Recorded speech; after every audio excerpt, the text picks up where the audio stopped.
জীবন নামের রেলগাড়িটা পায় না খুঁজে স্টেশন। হাই গাইস, আমি বাবু এস ফালতু কথায় আপনাদের সবাইকে অনেক অনেক শুভেচ্ছা, অভিনন্দন ও ভালোবাসা। আমাদের যারা সাবস্ক্রাইবার আছেন, যারা আমাদেরকে লাইক করেন অথবা যারা আমাদের ভিডিওগুলো শেয়ার করেন এবং নানান ধরনের মানুষের কাছে আমাদের বিষয়ে ভালো সুনাম অথবা দুর্নামে করেন না কেন, সবার প্রতি রইল অকৃত্রিম ভালোবাসা। আপনারা অনেকেই মনে করেন যে একটি লাইক দিলে হয়তোবা এরা ধনী হয়ে যাবে, অথবা একটি শেয়ার করলে অনেক ধনী হয়ে যাবে, অথবা সাবস্ক্রাইব করে দিলে মনে হয় অনেক অর্থশালী হয়ে যাবে। তাও না, হয়তোবা আপনারটি লাইক আমাদের একটি হচ্ছে অনুপ্রেরণার একটি খোরাক মাত্র, আর কিছু না। যে আমাদের ভালো লাগছে যে সুন্দর একটি আমরা অনুষ্ঠান করছি অথবা খারাপ অনুষ্ঠান করছি, যেটি আপনাদের যদি ভালো লেগে থাকে তো অবশ্যই আপনারা আমাদেরকে একটি লাইক দেন। লাইক দিলে কিছুই হয় না ভাই, একটি শুধুমাত্র আঙ্গুরের একটি টোকা। যাই হোক, আজকে আমরা যে বিষয় নিয়ে বলতে চাচ্ছি সেটি হচ্ছে জীবন নামের রেলগাড়িটা পায় না খুঁজে স্টেশন। তো এক ব্যক্তি মাঠের মধ্যে উদাস হয়ে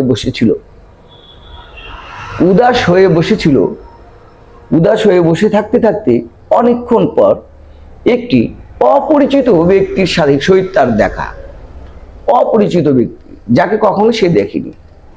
সে বলল, বাবা তুমি একা একা বসে আছো কেন?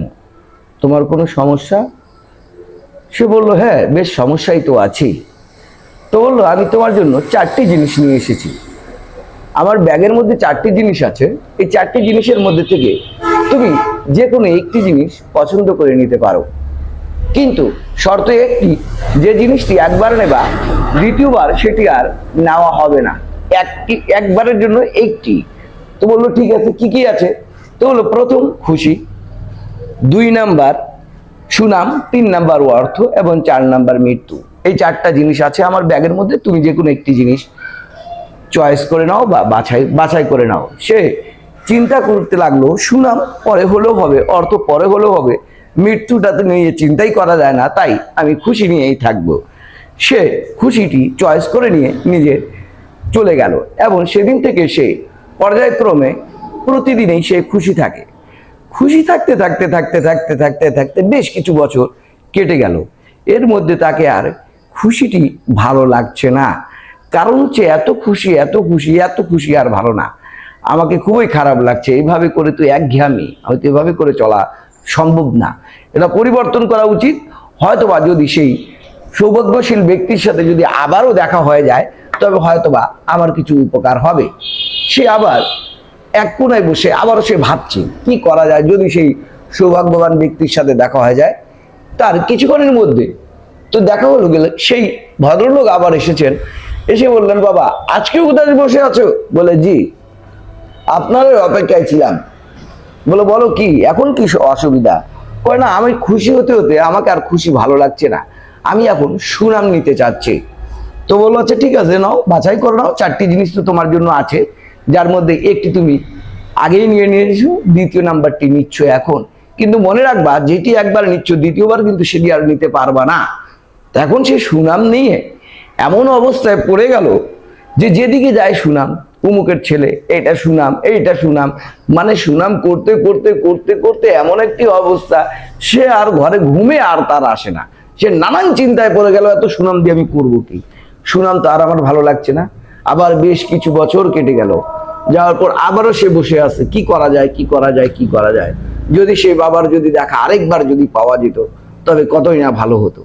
সেই যে চিন্তা সেই কাজ, সে বসেছিল। আবার সেই বাবা বা সেই বুজুর্গ ব্যক্তি অথবা সেই অপরিচিত ব্যক্তির সহিত তার দেখা। সে বলল, আজকে আবার তুমি উদাস হয়ে বসে আছো, আজকে কি সমস্যা বাবা? তো বললো, আমার আর সুনাম ভালো লাগছে না। এখন আমার কাছে তো 4টা জিনিসের মধ্যে আমি অলরেডি 2টি নিয়ে নিয়েছি, এখন আমার কাছে আপনার কাছে 2টি আছে। বলো, জি, একটা অর্থ একটি মৃত্যু, এখন তুমি কি নিতে চাচ্ছ? সে বললো, আমি অর্থই নিতে চাচ্ছি। বলো ঠিক আছে, নাও অর্থ।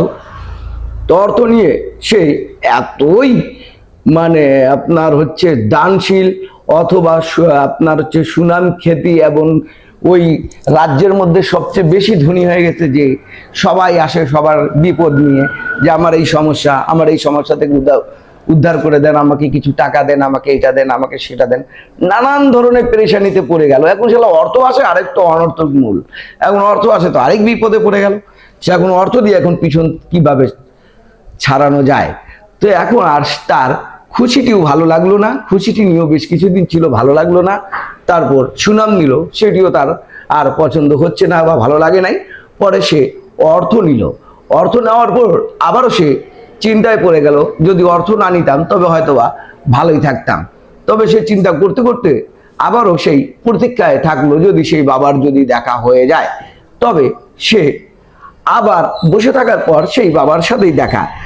এখন বাবার সাথে যখন দেখা হলো, তখন বলল যে তোমার 4টি অপশনের মধ্যে তুমি 3টি অপশন অলরেডি প্রয়োগ করে নিয়েছো, এখন শুধুমাত্র একটি অপশন আছে, তুমি কি নিতে চাও না অর্থই নিয়ে থাকতে চাও?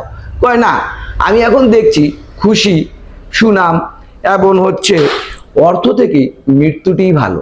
তবে আমাকে মনে হয় মৃত্যুটি হইলে ভালো হয়, আমি মৃত্যুটি দিয়ে এই মৃত্যুটি বাছাই করে নিতে চাচ্ছি। তো সে বলল যে প্রথমবার আমি তোমার কাছে এসেছিলাম, সে সময় আমি আরেকজনের কাছে গেছিলাম, সে যাওয়ার পর সে প্রথমে যে জিনিসটি পছন্দ করে নিয়েছিল সেটি হচ্ছে মৃত্যু।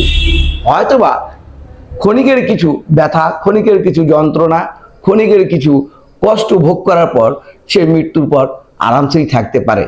এই কারণে সে প্রথমে মৃত্যু বাছাই করে নিয়েছে, কিন্তু তুমি 3টির পরেই বাছাই করে নিয়েছো মৃত্যু। তদরূপ আমাদের জীবনে আমরা যারা আছি, আমাদেরও শৈশব, যৌবন এবং শৈশব, কৈশোর, যৌবন এবং বৃদ্ধকাল, এই 4টি কাল নিয়ে আমাদের জীবন।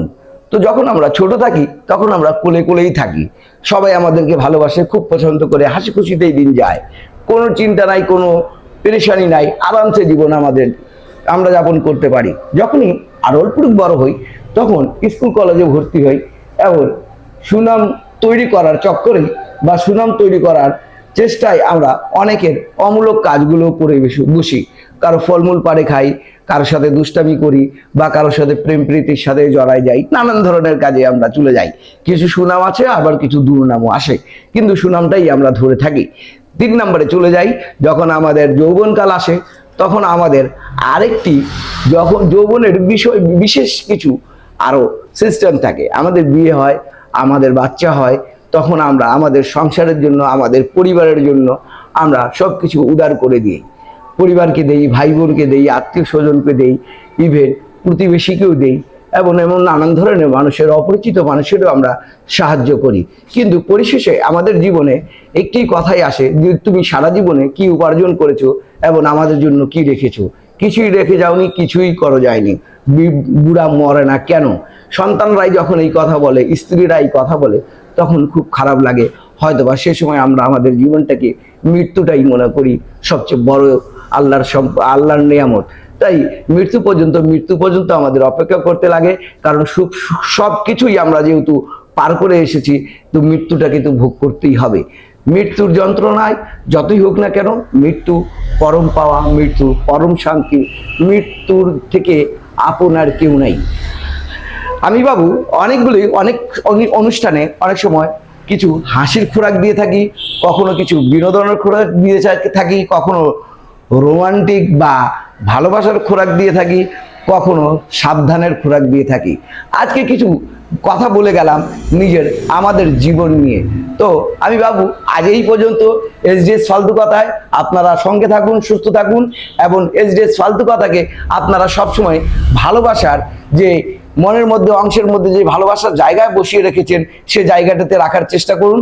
কখনোই অবহেলায় আমাদেরকে কখনো চোখের আড়াল করিয়েন না। ততক্ষণ পর্যন্ত ভালো থাকুন, যতক্ষণ পর্যন্ত আপনি নিরাপদে আছেন। আপনি ভালো থাকুন, আপনার পরিবার ভালো থাকুন, এবং আপনার সমাজের প্রতি খেয়াল রাখুন। আর যোগ্য প্রার্থীকে অবশ্যই ভোট দেন, অযোগ্য প্রার্থীকে ভোট দেওয়ার চেষ্টা করিয়েন না। আল্লাহ হাফেজ।